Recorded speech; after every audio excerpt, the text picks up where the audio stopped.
안녕하세요, 여러분. 오늘 우리가 함께 살펴볼 이 흥미로운 자료에 대한 해설에 오신 것을 환영합니다. 오늘 다룰 주제는요, 바로 성전에서 교회로의 진화입니다.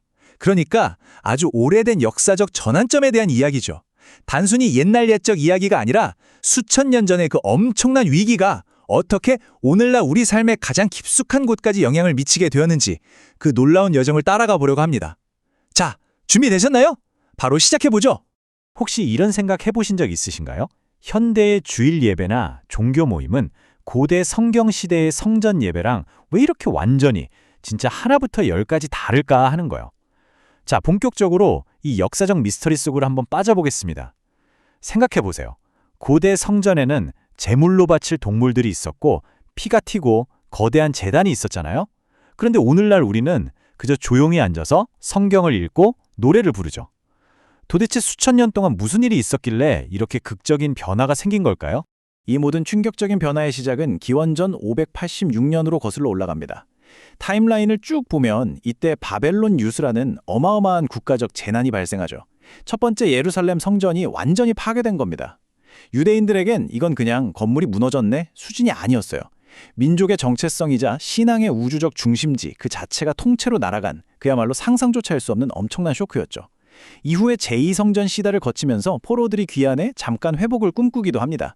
하지만 서기 70년 로마에 의해 성전이 다시 한번 이번에는 아주 영구적으로 파괴되면서 신앙의 형태는 다시는 되돌릴 수 없는 영원한 전환점을 맞게 됩니다. 그런데 오늘 다루는 이 자료, 특히 개혁주의나 청교도 신학의 렌즈를 통해 보면요. 이 끔찍한 위기를 오히려 섭리적인 전환으로 해석한다는 점이 참 흥미롭습니다. 그러니까 눈에 보이는 물리적인 건물 안에 갇혀있던 신앙을 말씀 중심으로 흩어버리기 위한 일종의 신성한 섭리적 방법이었다는 뜻이죠. 성전이 잿더미가 되어버렸으니 더 이상 제사를 드릴 수가 없잖아요.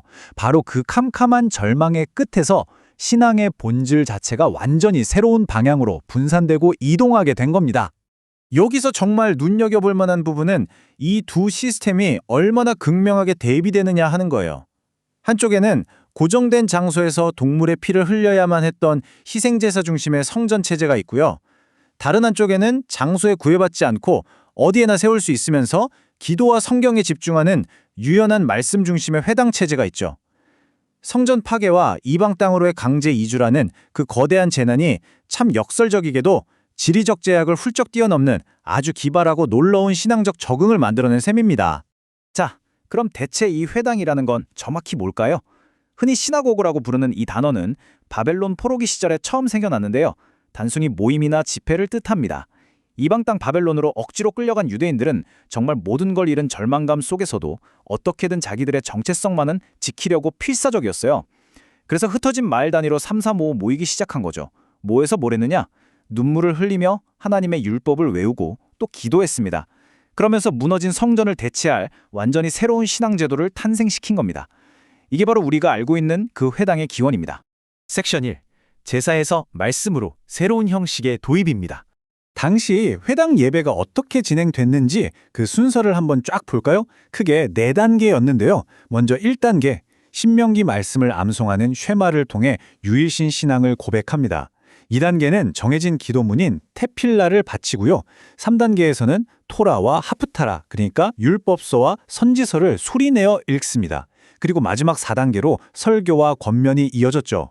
여기서 진짜 중요한 핵심이 뭔지 아세요? 바로 이 아주 오래된 예배의 흐름이 수천 년의 시간을 뛰어넘어서 오늘날 현대 기독교 예배의 예식 순서와 아주 소름돋게 일치한다는 사실입니다. 특히 이 단계에서 새롭게 도입된 설교라는 개념은 이건 그야말로 혁명 그 자체였어요.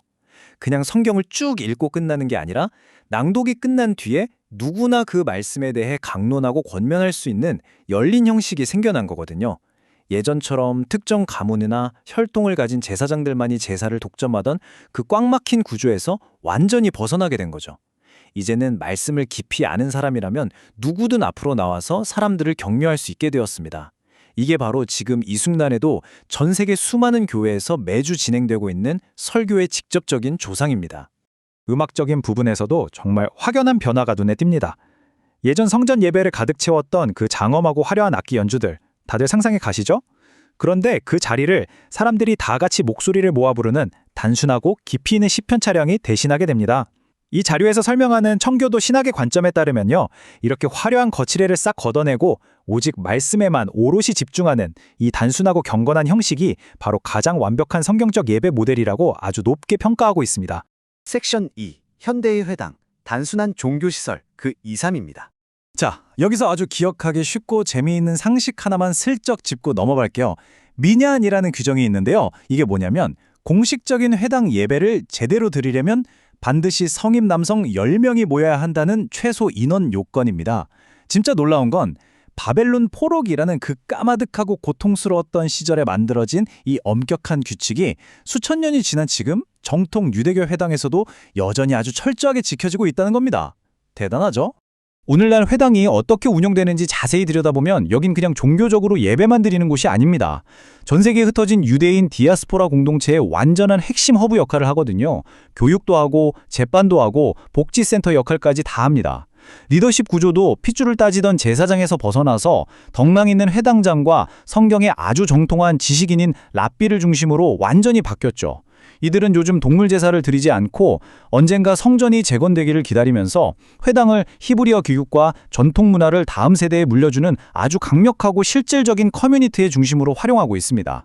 섹션 3. 기독교 예배의 뿌리, 회당과 성전의 완벽한 융합입니다. 이제 오늘 우리가 다룬 이 깊이 있는 자료의 결론을 한번 아름답게 종합해 볼까요? 현대 기독교 예배는 이 두 가지 거대한 역사적 흐름을 진짜 기가 막히게 하나로 결합해냈습니다. 먼저 실용적인 형식, 그러니까 사람들이 모여서 성경을 읽고 설교를 듣고 찬송을 부르고 기도하는 그 방식은 회당의 구조를 그대로 물려받았어요. 하지만 그 의미는 완전히 다르죠. 기독교는 예수 그리스도를 단번에 그리고 영원히 드려진 완전한 제물로 믿음으로써 과거 고대 성전이 갖고 있던 그 대속의 은혜와 핵심 신학을 고스란히 품어냈습니다. 쉽게 말해서 예배의 뼈대인 형식은 회당에서, 예배의 심장인 영적 의미는 성전에서 가져와서 완전히 새롭고 완벽한 융합을 이뤄낸 겁니다. 결론적으로 말해서 진정한 공동체라는 건 눈에 보이는 화려한 건물이 아니라 우리가 함께 나누는 영적 진리 그 자체에서 발견된다는 겁니다. 자료에서 제시하는 청교도들의 최종적인 시각은 아주 명확해요. 성전에서 회당으로 그리고 다시 오늘날의 교회로 이어져 온 이 길고 장대한 역사적 변화는 결국 우리를 형식적이고 겉모습에 치중한 건물 중심의 신앙에서 해방시키려는 일종의 섭리였다는 거죠. 어떤 특정한 장소에 얽매이지 않고 영과 진리로 자유롭게 예배하는 살아있는 신령한 공동체로 우리를 부르시는 그 거대한 역사의 과정이었던 셈입니다. 자, 이제 오늘의 해설을 마무리하면서 여러분께 조금 도발적이지만 깊이 있는 질문을 하나 던져보고 싶네요.